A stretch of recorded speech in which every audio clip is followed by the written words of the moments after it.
हम 24 घंटे अपनी ड्यूटी पे रहते हैं कि जो बड़े अधिकारी है वो फील्ड स्तर पे काम नहीं करते। फील्ड स्तर पे घर घर सर्वे आशा करती है। कौन करेगी आशा? ये काम कौन करेगी आशा? को भर्ती प्रक्रिया में कोटा दिया जाए। हम अपना हक मांग रहे हैं। हमारा मानदेय हमारा मिलता नहीं है टाइम टू टाइम, तो सरकार ये जानने से इनकार कर देती है। आशा कौन है? छोटे बच्चों से लेकर आशा जब तक मृत्यु नहीं होती जब तक आशा हर सेवाएं देती है, लेकिन आशाओं को मिलता कुछ नहीं है।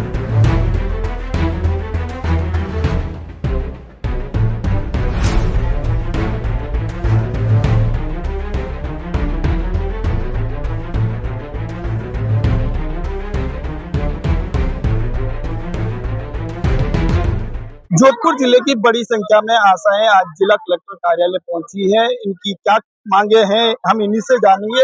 ये इनका दूसरा प्रदर्शन है, कलेक्ट्रेट पर लगातार जो है ये प्रदर्शन कर रही है। आपसे जानूंगा क्या क्या मांग है। हमारी मांगे सरकार से ये कि हम 24 घंटे अपनी ड्यूटी पे रहते हैं।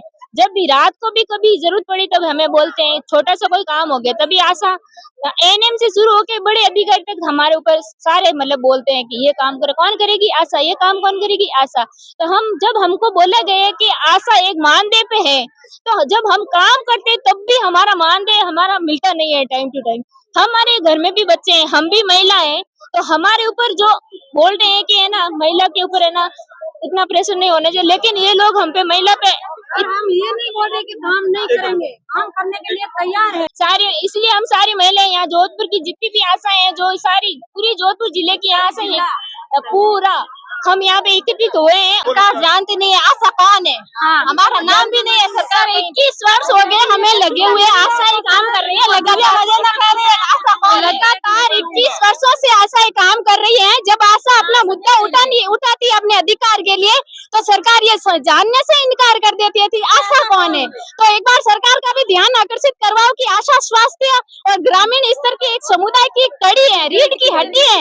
और आशा अगर ग्रामीण स्तर में घर घर जाकर उस दंपतियों से जो भी है फेस टू फेस मिलकर जो डाटा लेकर सरकार को देती है, तो वो सरकार के लिए बहुत ही बड़ी सहायता हो सकती है। क्योंकि जो बड़े अधिकारी है वो फील्ड स्तर पे काम नहीं करते, फील्ड स्तर पे घर घर सर्वे आशा करती है।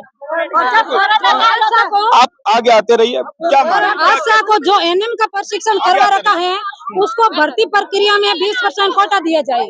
क्योंकि हम यही कहना चाहते हैं कि हमारी आशा को जो एएनएम का प्रशिक्षण दे रखा है उसको आने वाली भर्ती प्रक्रिया में 20% कोटा दिया जाए, सुपरवाइजर में कोटा दिया जाए। सर हम इन उम्र में 40 वर्ष की उम्र में प्रशिक्षण करवा रखा है, तो उनको ये तो समझ होना चाहिए कि इनको भर्ती प्रक्रिया में कोटा दिया जाए और हमारा मानदेय फिक्स होना चाहिए। काम हम भले ही कितना ही कर लेंगे पर 5000 में नहीं करेंगे सर। अभी तो टाइम है, मान ले, सरकार को बोल रहे हैं मान लो, नहीं तो हम आगे और 41 जिला होके धरना प्रदर्शन करेंगे। जयपुर के लिए प्रदर्शन बोलना चाहेंगे? क्या कहेंगे? स्वास्थ्य सेवाओं से लेकर बच्चों से, छोटे बच्चों से लेकर आशा जब तक मृत्यु नहीं होती जब तक आशा हर सेवाएं देती है, लेकिन आशाओं को मिलता कुछ नहीं है। और इसलिए आशाओं की मांग है। जो हॉस्पिटल में अभी जो महिलाओं की मौत हुई थी उसका जिम्मेदार एक आशा को ठहरा दिया, जबकि हमने थोड़ी डिलीवरी करवाई थी वहाँ पे। और जब डेथ हुई तो वो बड़े बड़े हॉस्पिटलों में हुई है, वो कोई छोटे या हमारे होम डिलीवरी तो हुई थी नहीं थी जिसमें आशा का योगदान था। फिर आशाओं का जिम्मेदार क्यों ठहराया गया? हम अपना हक मांग रहे हैं। उसको पता है कि परसुता मरी है हर सेक्टर में, हर जिले में, तो उसको पता ही है कि परसुता मरी है, तो उसकी जिम्मेदारी से पेमेंट आया आपका? क्या क्लेम के पैसे आए?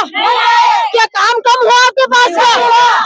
इनकी पीड़ा है जो पैसा नहीं आने से ये जो है परेशान है। लगातार 5-5 महीने से सैलरी नहीं आ रही है, तो कह सकते हैं कि कहीं ना कहीं इनकी जो पीड़ा है वो सरकार तक पहुंचनी चाहिए। और सरकार जो है अभी भी आंखें मूंद कर बैठी हुई है। पंजाब केसरी टीवी के लिए जोधपुर से जितेंद्र डूडी।